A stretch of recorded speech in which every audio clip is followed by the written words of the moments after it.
So yan guys, for today's video ay share ko lang sa inyo kung paano i-assemble o pailawin tong mini driving light ng motor. So bali meron ako dito guys nabili sa online sa Lazada, mini driving light. So bali ito yung brand niya guys, Firefly. Yan, so ito yung ano niya. Ito yung specs niya. Ayan. So bali ito na guys yung mini driving light natin. So yan, ito yung ano niya, yung ilaw, yung ballast o LED driver. Ito dalawa. Tapos meron ko din ditong biniling domino switch sa online din. Tapos ito yung battery niya. So bali ito guys pala yung napili kong mini driving light para hindi na tayo gumamit ng relay, kasi ito ay meron na siyang parang voltage safety. Ayan, kung makikita nyo meron siyang nakalagay voltage DC 9 volts to 36 volts. So ibig sabihin yan guys, pag bumaba yung battery mo ng 9 volts, yung ilaw niya same pa rin, ganun pa rin yung ilaw niya, hindi nagbabago. So ngayon naman pag umakyat ng 36 volts, same pa rin siya, ganun pa rin yung ilaw niya. So hindi masisira yung ilaw natin, kaya hindi natin kailangan ng relay. Pero kung wala kayong ganito, tas yung mismong ilaw lang, so yun talaga yung kailangan nyo ng relay, kasi masisira agad yung mga ilaw natin. So yun guys, at papagana-assemble natin tong mini driving light natin.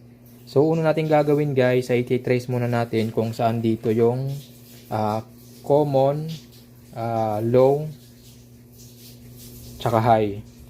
So bali dito guys, napapansin nyo apat na wire to kasi mayroon tong flasher. So i-trace natin kung saan dito yung common, low, high, tsaka flasher. So ang gagawin natin guys ay una natin gagawin, bali meron ako ditong battery, nilagyan ko na to ng wire for testing. So ang gagawin natin guys, itong itim, kasi kadalasan pag ganito itim yung negative nya. So ito guys, itatap lang natin dito sa negative. Ayan.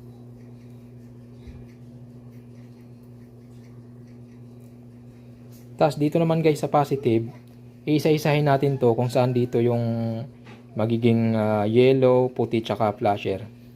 So ito guys yung isang battery ng positive ng battery. Yan, so gagawin natin, itatap lang natin to isa-isa kung saan dyan yung iilaw. So umpisahan natin dito sa yellow. Ayan, so yan guys, umilaw yung yellow natin. So yellow siya, so yellow din yung wire nya. Try naman natin sa puti. So yung puti nya guys ay puti din. Tapos yung pula naman ay yung flasher.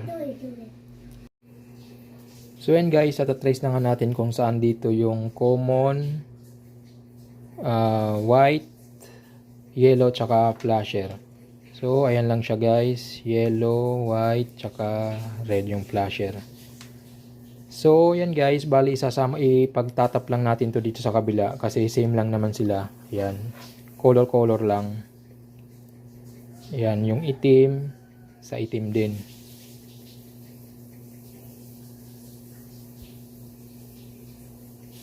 Puti.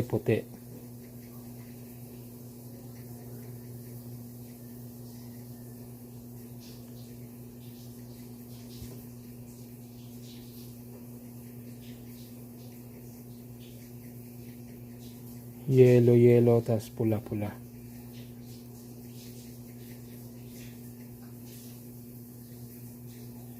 So ngayon naman guys, ay i-trace naman natin yung itong domino switch kung saan yung common nya, low, tsaka high.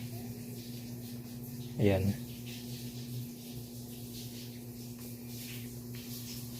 So guys, kung paano mag-trace nitong domino switch. Ayan. So ang gagawin natin guys, ganito lang. So bali hindi pa natin alam kung saan yung common dito, diba? So una natin gagawin, try muna natin sa itim. Yung itim guys, ay tap natin dito sa positive. Sa positive ng battery. Kunwari di pa natin alam, so yung natin sa itim. Tapos ngayon naman dito guys, ibabalik lang natin tong itim naman Itim naman ng battery papunta dito sa common. Ayan.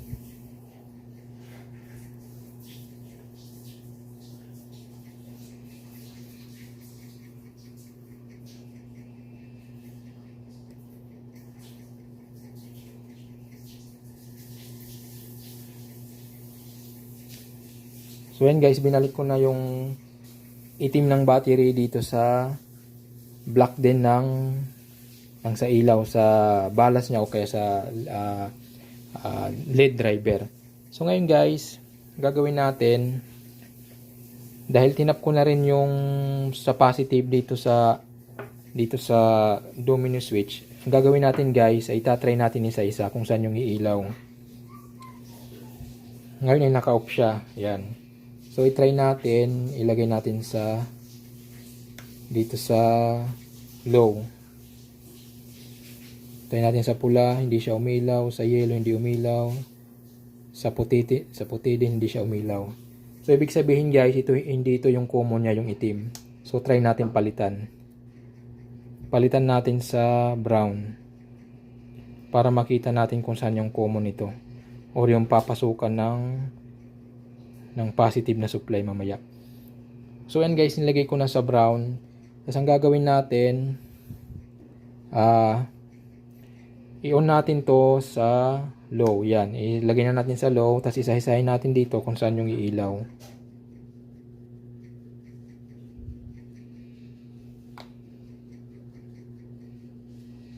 So yung blue,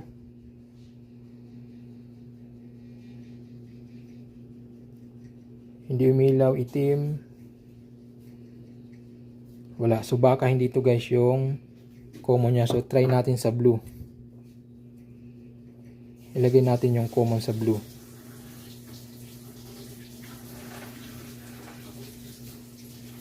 So yan guys, nasa blue na siya. So try natin ulit. Yan, naka-switch na yung domino switch natin sa low. So try natin naman dito sa natin yung red. Ayan.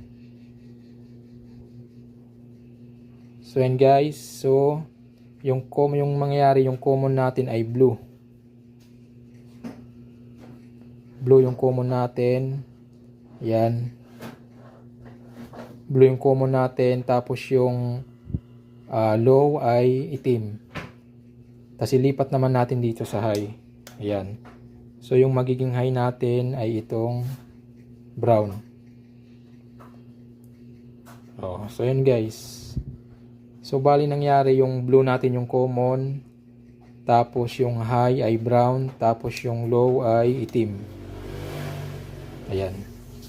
So yun guys, ganyan lang kung paano mag-trace nitong domino switch, common, low, tsaka high.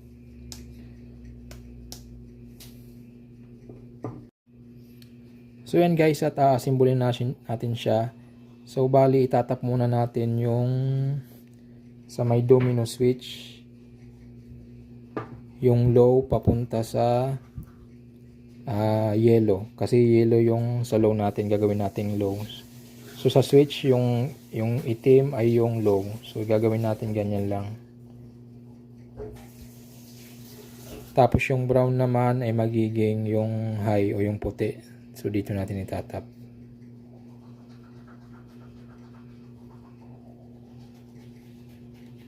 So yan guys, naka-ready na yung sa switch natin, yung low tsaka high. So isa na lang kulang natin, yung supply na positive.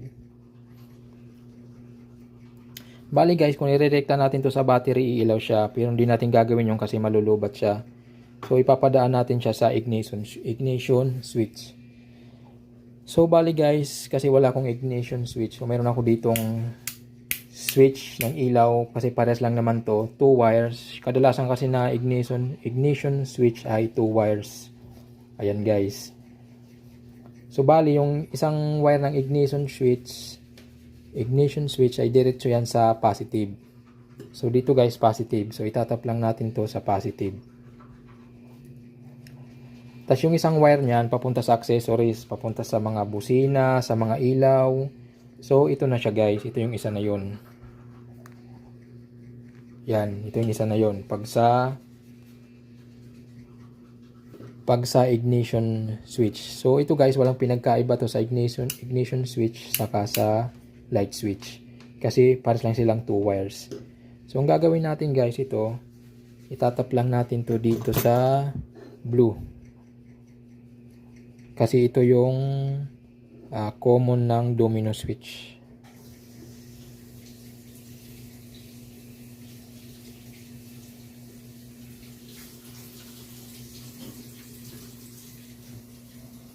So yan guys, na-symbol ko na siya.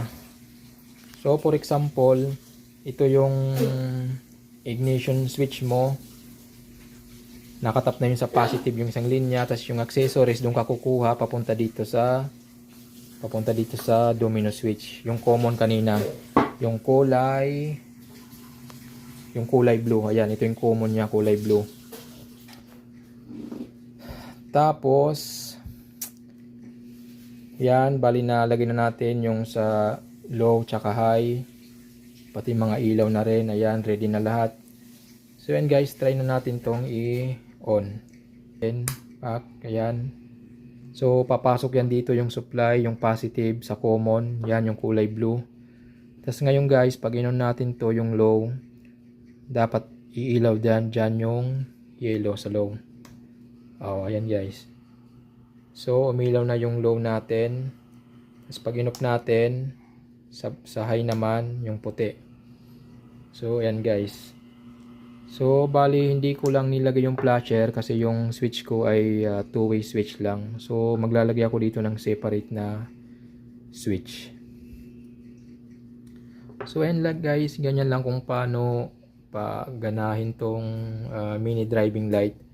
So for safety guys, pwede rin kayo maglagay dito ng fuse dito sa may negative. Ayan, kasi yung positive mayroon namang nakarekta na yan dun sa mismong battery ng motor na mayroon ng fuse. So dito ka na lang magano sa negative for safety. Ayan. So ayan guys, hanggang sa susunod.